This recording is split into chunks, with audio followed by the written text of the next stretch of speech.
What's good, folks? This is Acid Root. So I'm going to review Linkin Park's 2013 remix album, Recharged. Now, basically, this is their second remix album. Back in 2016, I reviewed their 2002 remix album, Reanimation, which kind of had like some good electronic kind of music in there, something of that sort. But this time, 10 years after that one, basically, this album basically goes through like dubstep, EDM, and stuff like that, and electronic music. I mean, EDM was entirely huge back in like the 2011 through about mid 2014, late 2014 phase with folks like David Guetta, Zed, Skrillex, some of those type folks. Just a bunch of like EDM standard artists. Pitbull was doing it, a bunch of folks. Just plenty of, I mean, Nicki Minaj, people like that were really kind of doing that sort of stuff. But even Linkin Park delved into that. And this is really, I mean, it says slightly that this could be a rock album. It's at least retains the fact that Linkin Park is a band. But I really feel like this is Linkin Park EDM version, just because a lot of this kind of comes out as like this a real kind of electronic. You would think that Linkin Park was always doing electronic by how well they kind of neatly fit with this subgenre, and it is kind of interesting just being able to get that kind of concept, just because like I want to say, like, I don't know this dude, but I want to review some of his music. But Steve Aoki, I think that's how you say his name, but he does a remix on here, and it just really, I mean, there was some good stuff in late 2013, and this was definitely one of those. I mean, Linkin Park did not have to do this because their 2012 album, Living Things, had just recently came out, so they did not truly have to do this, but they just kind of gave it as like a bridge, a stop gap in between like this and their 2014 album. I think it was called The Hunting Party. So that's kind of the concept. It really feels like to me a secret kind of Linkin Park album, just because the way that they executed this, it just feels almost like entirely new. It feels like these songs were not even on Living Things, at least in my opinion. It seemed that way. And like I said, they have a natural fit with like dubstep. I kind of wish that they would. I mean, some of the songs that are showcased on these dubstep songs happen to be quite crazy. I really feel like this could have really ripped the lid off of a whole batch of craziness that could have gone on for several further albums had they decided to crank into that more. But it also does have some EDM, and not just EDM where it's kind of like 10 o'clock, 10:30 p.m., 11 o'clock p.m., where the cups are in the sky and you're waving your hands crazily, dancing real hard, but also like some of the more almost kind of work moments. I've talked about this with like Zed and a few other folks, that sometimes EDM can be played at like a blue collar, white collar job, just in a light sense. And Linkin Park does have like a small handful of songs that, in case you're not on the weekend, like on a Thursday, Friday night, something like that, trying to go out and step out for the night, it does have some that could be lightly in the sense of just being at work and just kind of enjoying it. Because Linkin Park, I don't think that there was an explicit version of this. I'm not sure if there was or not.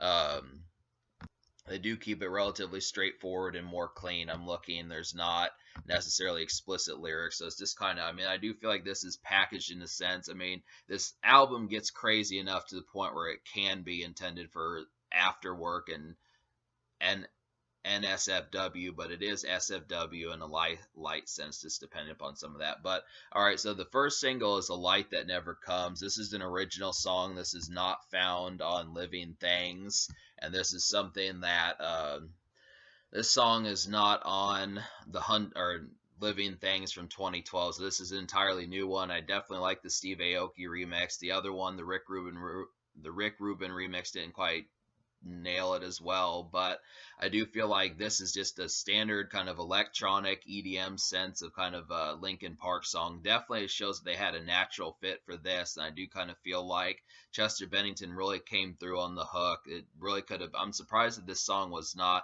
I mean, it had a pretty vast popularity on Spotify, but I just wonder how well this song kind of did, because Linkin Park in 2013, anything after like 2010, they kind of started to have not nearly the popularity that they had in the 2000s. I mean, I just feel like this album, The Hunting Party, and One More Light especially, just kind of have undervalued Linkin Park cuts on here, just because it just feels like I mean, I know that these were vastly popular, but it still feels like they were kind of in like the second or third leg of their career, as to kind of being able to say that they just seemed like an afterthought prior to Chester Bennington's kind of more depression that he was in.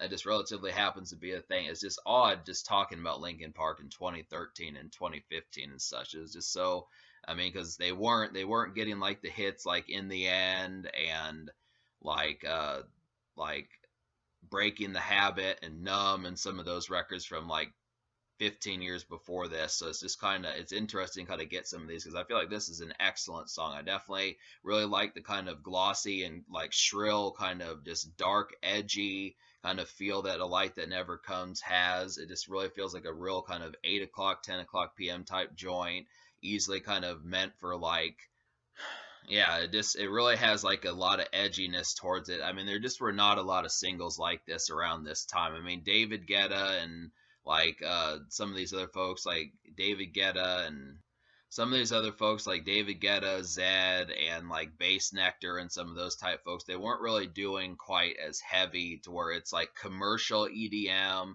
but still has like that dark kind of edge where like you could easily be like 6, 7, 8, 9 shots up on some hard liquor, that type of stuff. Just easily dancing for the night, really getting crunk, having a great time, that type of stuff. Easily kind of weekend kind of joint right there. But it works. It's a perfect fit for a single. Easily kind of the flagship song, one of the basically the best song on this album, I would have to say. Just easily kind of executed perfectly. It's just too bad that it seemed like it didn't quite get. I mean, even if it was something that was talked about and had some popularity, it's just too bad that it didn't chart extremely high on the Billboard 100. At least I'm going to look up and see if it did.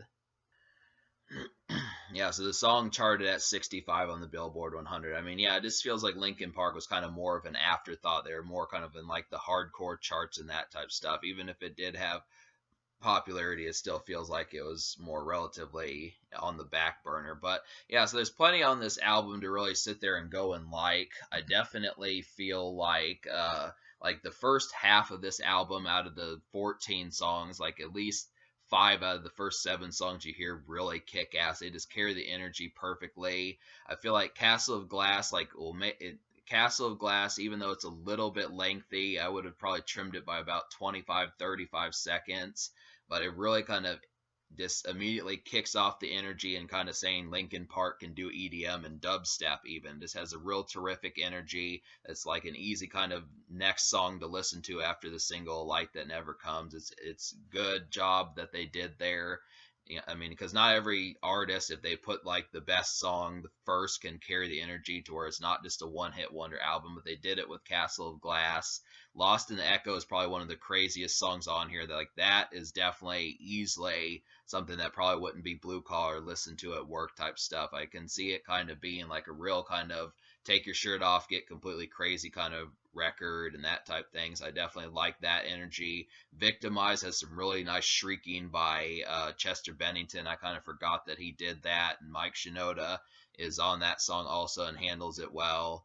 I do feel like it's just kind of something I forgot about, is talking about how Chester Bennington can kind of shriek like that. He did the screamo stuff. It's just forgotten about. I mean, this is what I talk about where Linkin Park, it's like, I just think we need to remind folks of like the craziness and like the true tycoonness that Linkin Park had back in the day, especially after like 2010 or 2012 or so. Just those last 4 years, some of that type stuff. And I'll Be Gone has Pusha T on here, which is a surprising mixture, but they actually, all three of them do well on here. Pusha T does great. I mean, he is a lyricist, so he handles it pretty well. Mike Shinoda can keep up with them. And then Chester Bennington has a nice melodic kind of verse on here. I mean, the thing about these songs is I don't know if like they just rehashed like the verses or if they just rehashed the chorus from those songs, because I haven't really listened to Living Things that much, but I just wonder if they added like new verses or at least new approaches to the verses, because it just seems odd that every single one of these songs fit these EDM and dubstep songs so perfectly the way that they did. So it's just kind of, I wonder. It's kind of a mystery, at least right now, but it is good the way that they did it. Powerless and Burn It Down are a couple more songs I really enjoyed, and these are kind of like more of the blue collar EDM songs I talked about that would probably be easier to kind of listen to if you're just in like your final hours of being at the job and just getting ready to get off and go have a good time, just to kind of say it's a light sense of being able to retain some of that.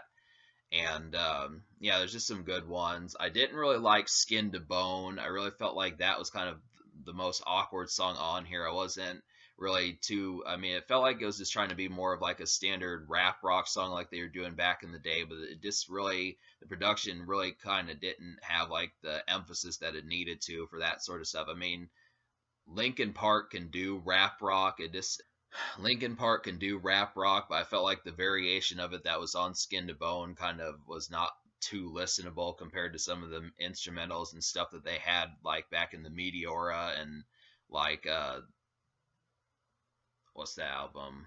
I forget the what I'm kind of being forgetful here. I'm just kind of like the Meteora album and Hybrid Theory. That's the album back in the. I mean, that would have been a fit for like Meteora Hybrid Theory, but even then, it probably wouldn't have been that good a song on there, just because they had better beats and better instrumentation on there. And like Roads Traveled, I would have liked. I like Bun B, but I didn't like the emphasis of that beat. It just felt way too mellow and kind of awkward in the way that the makeup of that song was. I really didn't like the Light That Never Comes Rick Rubin remix. It just didn't compare. It pales in comparison to the single version of that song. And Until It Breaks. I mean, some of these, like, there's another one, like, in both Until It Breaks are really not that good. There's one that kind of has, like, a piano beat in here, and I don't know how, like, kind of these somber, kind of dis- dissonant piano, and it's not even dissonant, these somber, kind of harrowing piano beats that just kind of feel awkward on here. It felt kind of depressing in a way, but I don't know how that had to do with dubstep or electronic music on here. Yeah, there's just some of these that don't have quite the catchiness of like the first half of the album. I feel like I like 7 out of the first 9 songs on this project, and that's where the most vicious amount of the energy kind of is. But a lot of these kind of felt questionable just because they were trying to, I don't know if they're trying to add like some wholesomeness to the project or like some completion towards it. But a lot of this, it doesn't really work for EDM and it doesn't work for dubstep, and some of it just kind of has like some oddness towards it. But yeah, I mean, for what it is, it's not too bad to the point where it's like not, it makes you not want to purchase the album, but it does kind of bog down what could have been a really ferocious burst of just like, this could have been one of Linkin Park's best albums, and it definitely is. I give it credit. It's up there with Hybrid Theory. I mean, I like Meteora, but not as much as Hybrid Theory, and then Minutes to Midnight is pretty decent also. But I would probably I would probably actually rank this as one of Linkin Park's best albums. I just would have to say this is one of their best, but there's just some stuff on here that does kind of bog it down. I liked 8 out of 14, so that's basically about 3/5 of the project. That just really goes to show you what kind of goes along with it, but 4/7 of the project. So that's kind of the concept. So I'll go ahead and list the songs I recommend. So A Light That Never Comes, Victimized, Lost in the Echo, I'll Be Gone with Pusha T, Burn It Down, Powerless, Castle of Glass, and I'll Be Gone, the Schoolboy remix.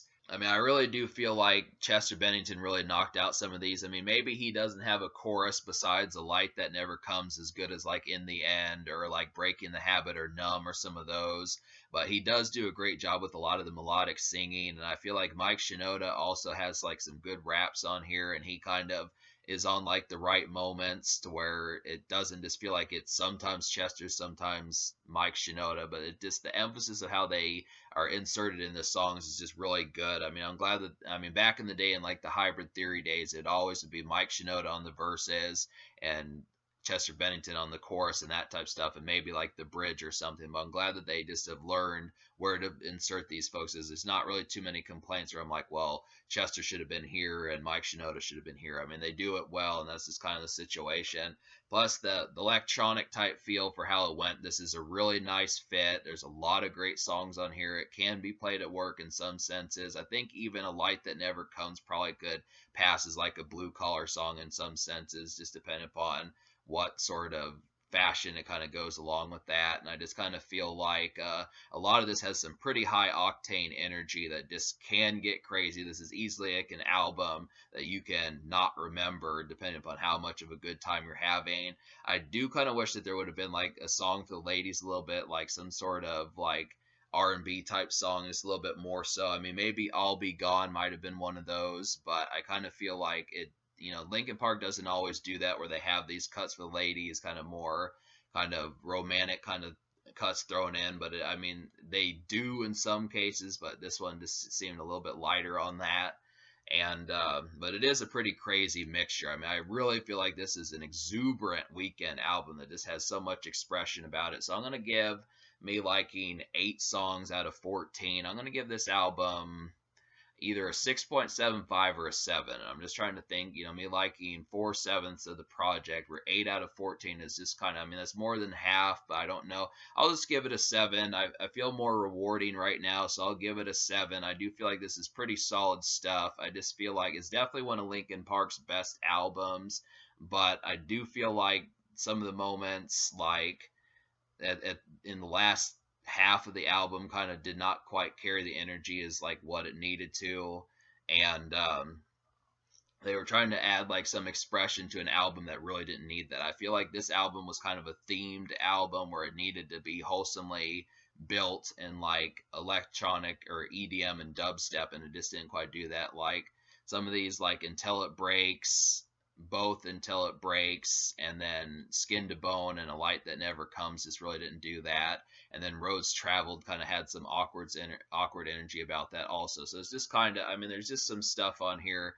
I'm complaining like it's like horror, like this is really kicking this project down the stairs or something. It's not, but it just, I look after it as it could have been like a true 9, 10 out of 10 project, but 7 is pretty damn solid. I mean, this is definitely a secret Linkin Park, some great stuff on here, easy kind of hit and easy kind of purchase, especially it feels like it's recent, but it's not. I mean, it's 10 years old now, so it's kind of the stuff to be able to say that this is some great Linkin Park, and especially the single is just excellent. This is one of Linkin Park's best singles. I mean, I'm really surprised that it just didn't chart higher, because this is up there with like In the End and One Step Closer and Crawling and some of those. It just really has some great energy about it. So, but the social score, I will give like an 8 social, just because of the energy that some of these records had. It just is real kind of easy going, easy to pass on to your pals and kind of talk about how much this is fun, and you can easily kick your shoes off, have a great time, like dance, have some women twerk, have some beers, that type of stuff, some wine.